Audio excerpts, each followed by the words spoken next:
नमस्कार। Engineering drawing और computer graphics पर हमारे एनपीटीईएल ऑनलाइन प्रमाणन पाठ्यक्रमों में आपका स्वागत है। हम मॉड्यूल नंबर 2 और लेक्चर नंबर 16 में हैं। इस मॉड्यूल में हम कोनिक अनुभाग के बारे में सीख रहे हैं, विशेष रूप से पैराबोला कैसे बनाएं, उस पर एक सामान्य और टेंजेंट कैसे ड्रॉ करें। पिछली कक्षाओं में हमने देखा कि पैराबोला तब बनता है जब एक तिरछे किनारों के समांतर एक खंड हो। यदि हम इसे बनाने जा रहे हैं तो एक खंड लें, तब हम एक परवलय बनाने की पोजीशन में होंगे।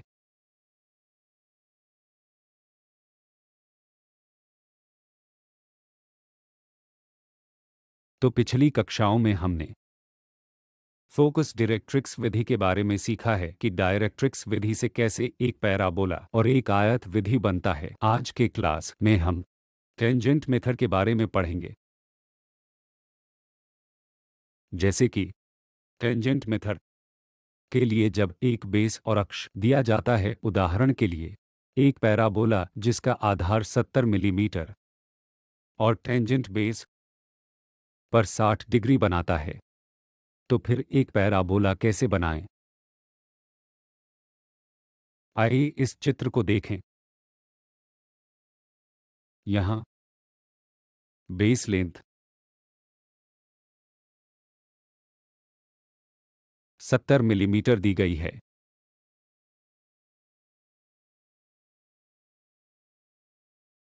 और टेंजेंट, जैसे कि एक टेंजेंट सीधा सी तक एक 60 डिग्री का कोण बनता है, इसी प्रकार दूसरी टेंजेंट जो सी से शुरू होती है और सीधा बी तक जाती है, वह भी 60 डिग्री बनाती है। अगर उस स्थिति में बेस केवल 70 मिलीमीटर दिया गया हो और टेंजेंट 60 डिग्री बनाती हो, तो एक पैराबोला का निर्माण कैसे करें जो इन शर्तों को ग्राफिक रूप से संतुष्ट करता है? यह एक ऐसी चीज है जिसे हम सीखने जा रहे हैं।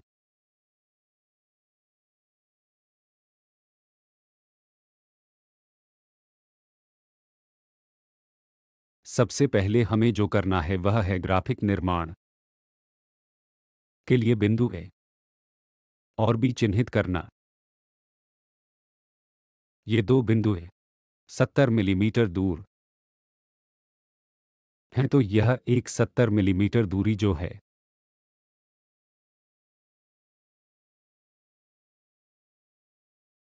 इसे ही हम बेस कहते हैं। फिर एक प्रोटेक्टर से एक सीधा 60 डिग्री बनाते हुए एक रेखा ड्रॉ करें। इसी प्रकार बी से दूसरी रेखा ड्रॉ करें जो पहली रेखा को सी बिंदु पर मिलाती हो और बी के साथ यह भी 60 डिग्री बनाती है। एक बार जब यह हो जाने के बाद इसे सी तक बराबर भागों में विभाजित करें, समान भागों की संख्या हो, जैसे कि 1 2 3 से 9 तक। तो हम इस तरफ 10 बराबर भागों का निर्माण करने जा रहे हैं। उसी प्रकार सी से बी तक भी हम 10 बराबर भागों का निर्माण करने जा रहे हैं। बनाने के बाद इन बिंदुओं को हम आरोही क्रम में और अवरोही क्रम में चिन्हित करने जा रहे हैं। 1 2 3 4 और इसी तरह 9 पर फिर 1 2 3 4 5 शुरू होता है 9 तक। तो आरोही क्रम और अवरोही क्रम में हम बराबर भागों की संख्या बनाते हैं।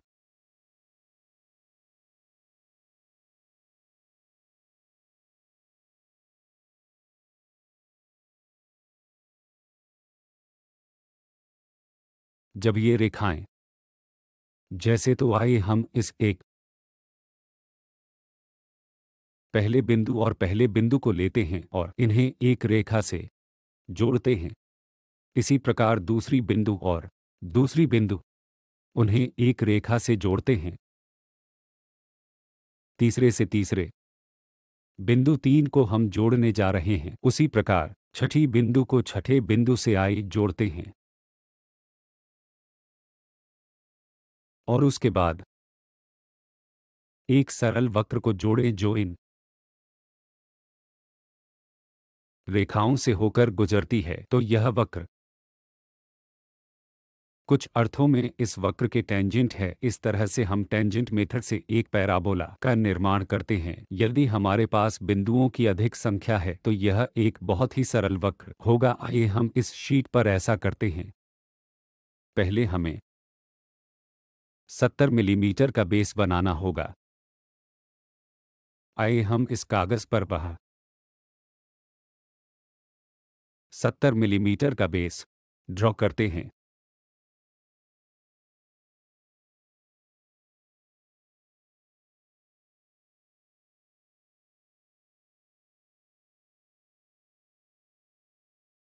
इन बिंदुओं को और बी के रूप में चिह्नित करें। ये बिंदुएं हैं। उस 60 डिग्री के कोण के बाद हमें एक टेंजेंट के साथ बनाना है जो 60 डिग्री बना रहे हैं।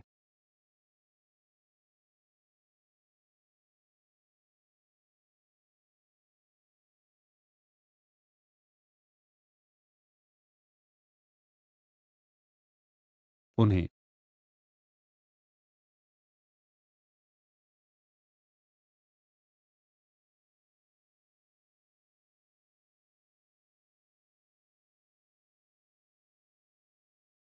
अल्फा से ऊपर तक मिलाएं ताकि ये बिंदुएं सी पर इंटरसेक्ट करें। अब इंक्लाइंड एंगल का उपयोग करके इसे दोनों ओर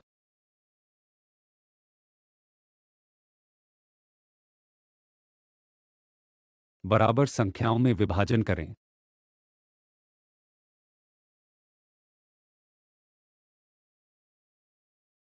जिस रेखा से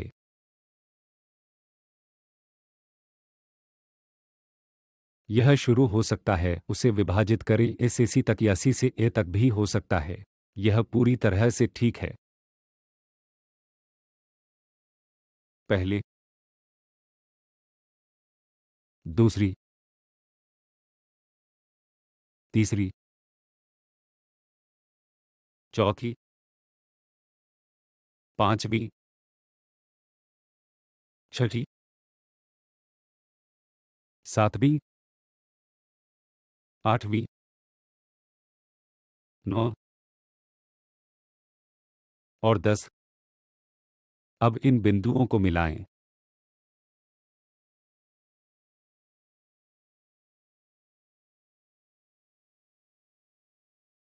अब हम रोलर स्केलर का उपयोग कर सकते हैं यदि यह उसके समांतर जा सके।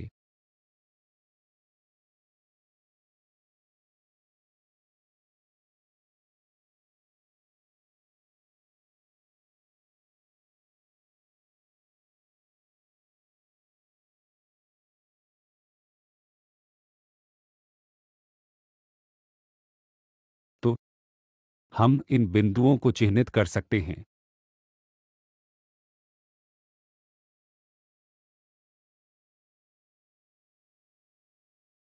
तो हम जो संख्याएं बनाने जा रहे हैं वह 1 2 3 4 5 6 7 8 9 अंक है।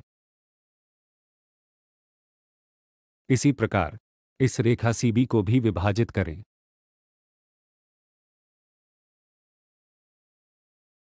एक,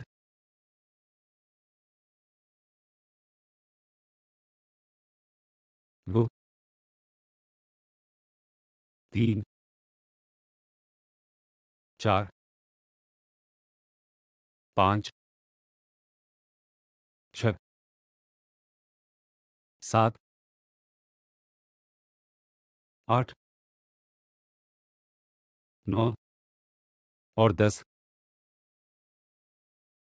यह हो जाने के बाद इस 10वें को बी के साथ जोड़ दें।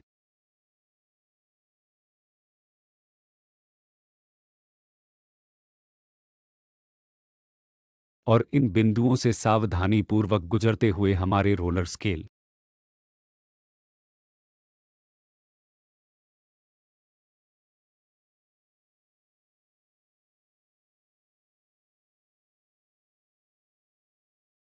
को आगे बढ़ाएं।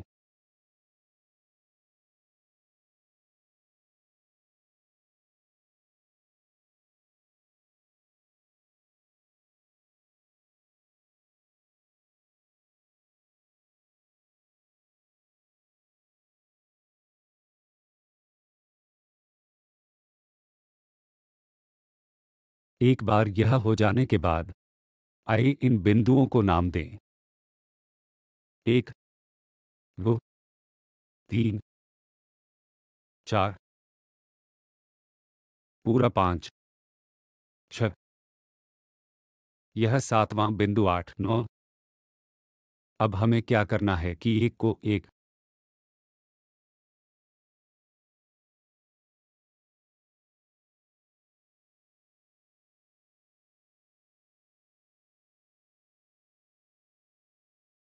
के साथ जोड़ना है। उसी प्रकार दो को दो के साथ,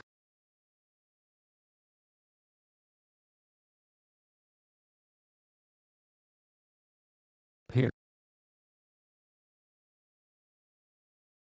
तीन, उसी प्रकार चार, पाँच।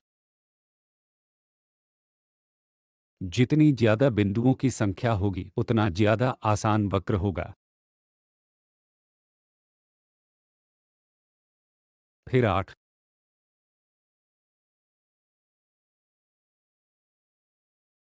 और नौ।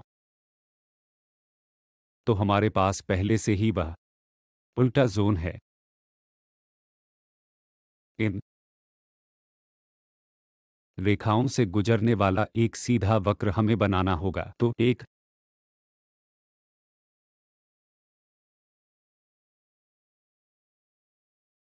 इस तरह से हम एक पैराबोला बनाते हैं।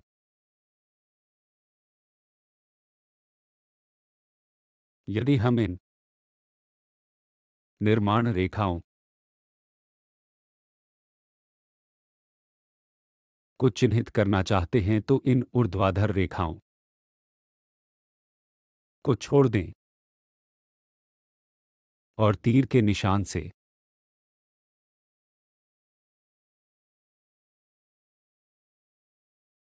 70 को चिन्हित करें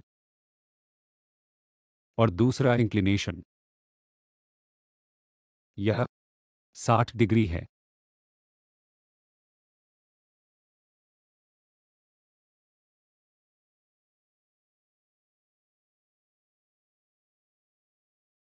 अब हम बनाए गए पैराबोला के लिए एक सामान्य की रचना करते हैं।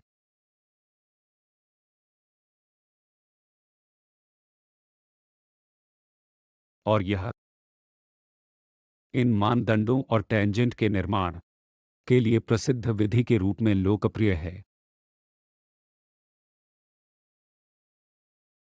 इसके अलावा सबसे पहले हमें जो करना है वह है सी से नीचे की ओर है एक ऊर्ध्वाधर रेखा खींचे। सी से सीधे के तक एक ऊर्ध्वाधर रेखा को बनाए। प्रतिच्छेदन बिंदु पैराबोला का शिखर बिंदु है, हम प्रतिच्छेदन बिंदु को भी कहते हैं।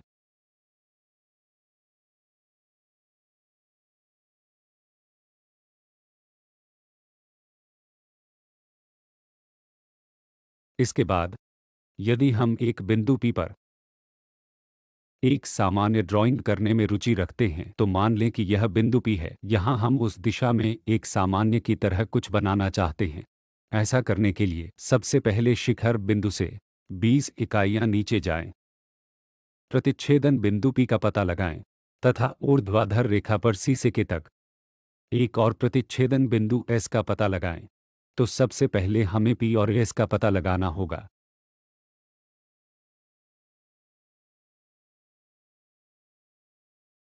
उसके बाद वी से एस तक की दूरी को मापिए। वी से एस तक की दूरी वहां है, वी से टी तक की दूरी भी कंपास का उपयोग करके खोजें। तो इस बिंदु टी को पता करें। उसके बाद बिंदु टी से पी को सीधे जोड़ने वाली एक रेखा ड्रॉ करें। अगर हम इस रेखा को बड़ा कर रहे हैं तो इसे ही हम टेंजेंट लाइन कहते हैं।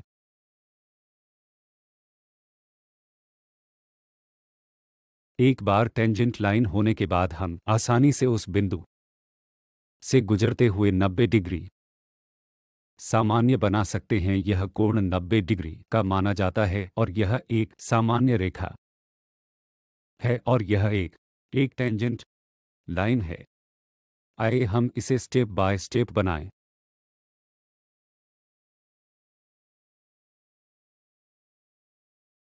आइए हम इस शीट को देखें। हम पहले ही यह पैराबोला बना चुके हैं। अब एक बिंदु ज्ञात कीजिए, उदाहरण के लिए यह वाली। आइए हम इस बिंदु को यहाँ चिन्हित करें। मुझे टेंजेंट और सामान्य बनाने में रुचि है। अब पहला स्टेप सी से सीधे के तक का है। हमें एक ऊर्ध्वाधर रेखा बनानी होगी। हम एक परपेंडिकुलर बाइसेक्टर का उपयोग कर सकते हैं ताकि हम जोड़ने की पोजीशन में हों, या वैसे भी बेस 70 मिलीमीटर है, इसलिए हम 35 मिलीमीटर वक्र पर बना सकते हैं। यहाँ से यहाँ 35 यह है। अब सी को बिंदु से जोड़ें।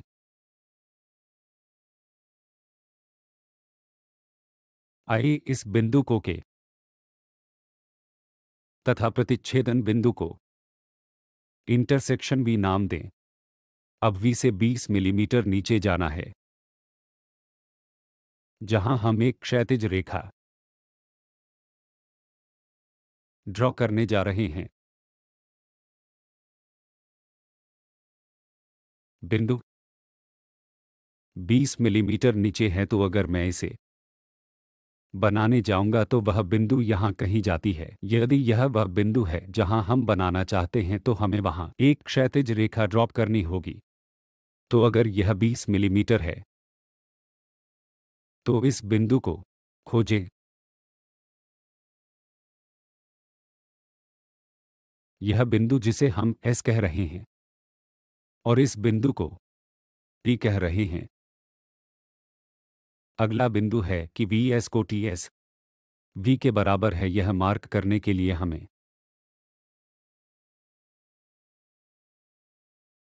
कंपास का उपयोग करना पड़ेगा। तो इस बिंदु को टी बनाएं। अब टी और पी बिंदुओं को जोड़ें।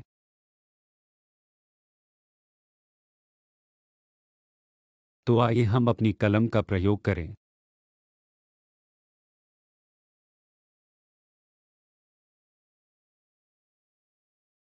यह टेंजेंट लाइन है और यह रेखा बिंदु पी से गुजरती है। इसके लिए सामान्य 90 डिग्री है।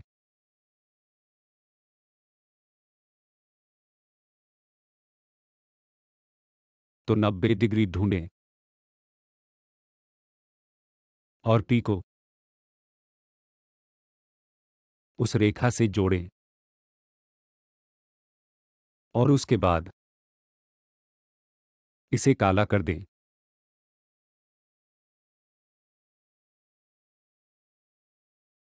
ताकि यह सामान्य है। तो एक टेंजेंट और सामान्य इसे इस तरह से बना सकते हैं। अगर यहाँ कहीं कोई बिंदु पी है तो हम सबसे पहले हम चाहेंगे हमें करना है कि एक क्षैतिज रेखा ड्रॉ करें। यह क्षैतिज रेखा है जिसे हम एस डैश कहते हैं। एस डैश से वी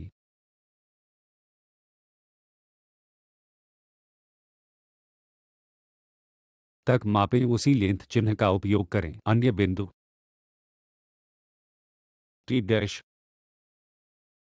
टी डैश तथा नए बिंदु को जोड़ें। यही वह बिंदु है यदि हम उन्हें जोड़ रहे हैं तो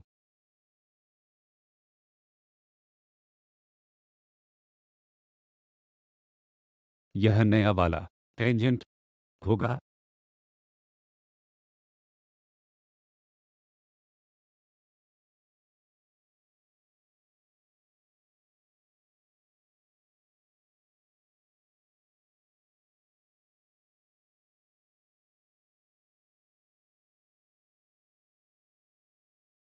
आइए अब हम पैराबोला के डायरेक्ट्रिक्स और फोकस का पता लगाएं।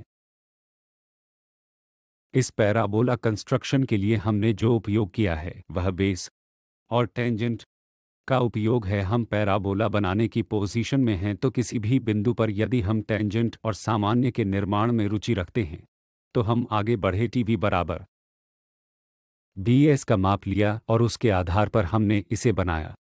अब अल्फा डायरेक्ट्रिक्स का निर्माण कैसे करें जो पैराबोला उत्पन्न कर रहा है और यह भी कि वास्तव में फोकस कहाँ स्थित है। इसके लिए आइए इस चित्र को देखें। पैराबोला का निर्माण करने के बाद एक पी क्यू रेखा ड्रॉ करें तो बिंदु पी से गुजरने वाली सभी तरह से ऊर्ध्वाधर रेखा का उपयोग करें। यह बिंदु पी है और यह रेखा पी क्यू हमेशा सी के रेखा के समांतर होती है। इसी तरह से इसे बनाना होता है। फिर हमें फोकस पॉइंट का फोकल पॉइंट इस प्रकार ज्ञात करना होगा कि कोण क्यू पी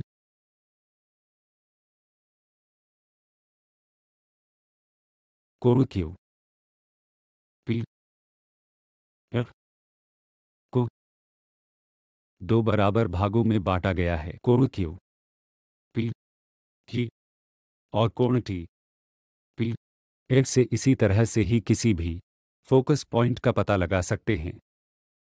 तो पहले से ही हमारे पास किसी चुने हुए बिंदु पर टेंजेंट है। यहाँ हमने पहले से ही टेंजेंट बना ली है तो पहले एक ऊर्ध्वाधर रेखा ड्रॉ करें। फिर से इस कोण को उस कोण से मापें। इस कोण को फिर से फोकस पॉइंट तक पुनः उत्पन्न करें। यदि यह सीधे मापने योग्य है तो हम उस स्थिति का उपयोग करने के पोजीशन में होंगे, अन्यथा कोण द्विभाजक विधि का उपयोग हम फोकल पॉइंट एफ का पता लगाने के लिए करेंगे। तो चलिए उसे स्टेप बाय स्टेप करते हैं।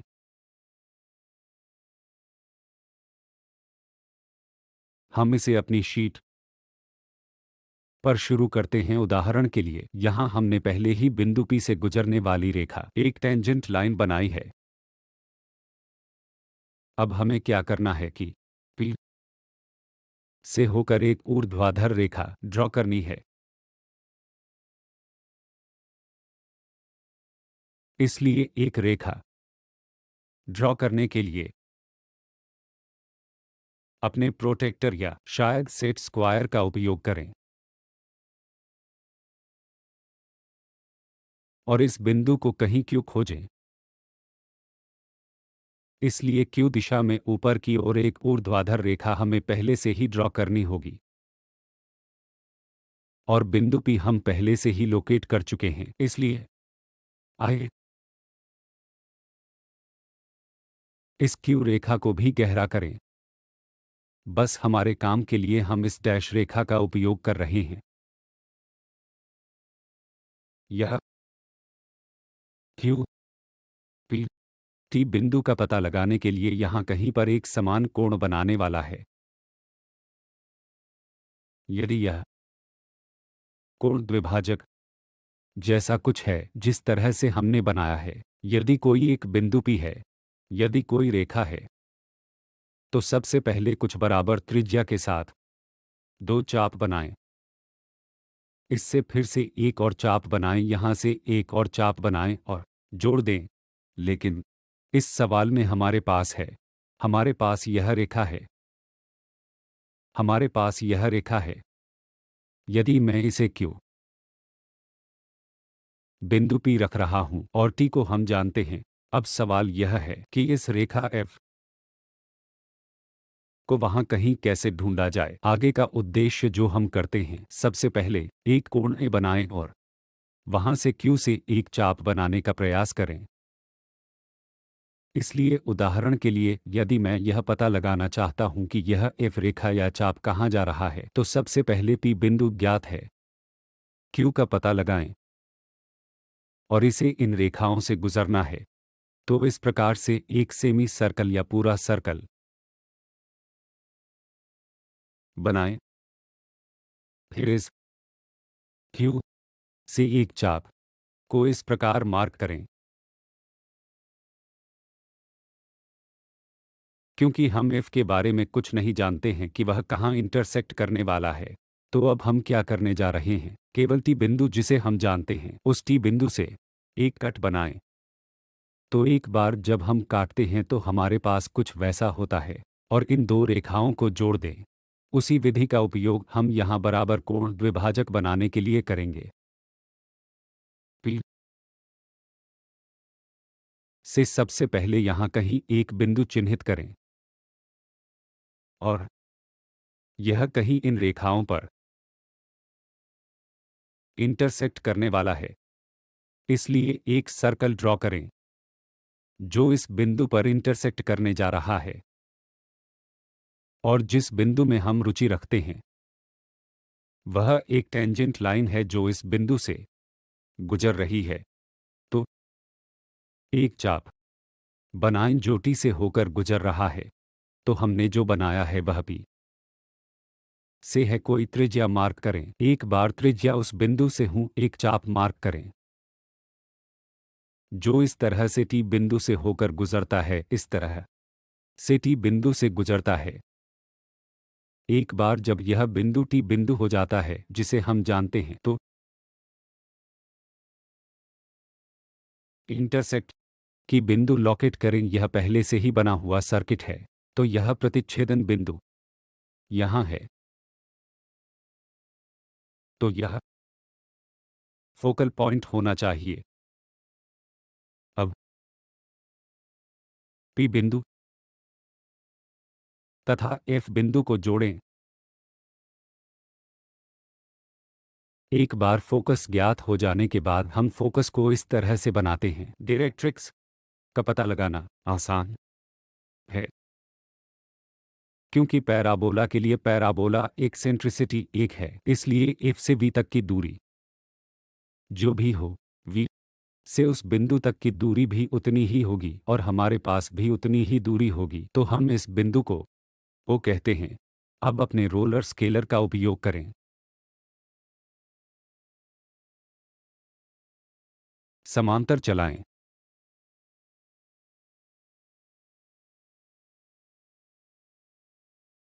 डैश तरह की रेखा ड्रॉ करें।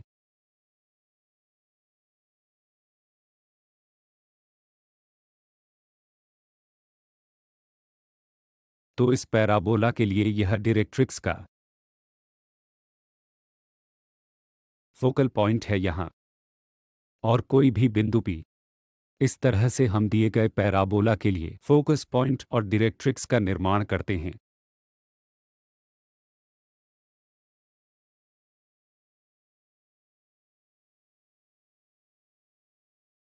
अगली क्लास में हम सीखेंगे कि हाइपरबोला कैसे बनाया जाता है, विशेष रूप से डायरेक्ट्रिक्स और एक्सेंट्रिसिटी का उपयोग करके। आपका बहुत बहुत धन्यवाद।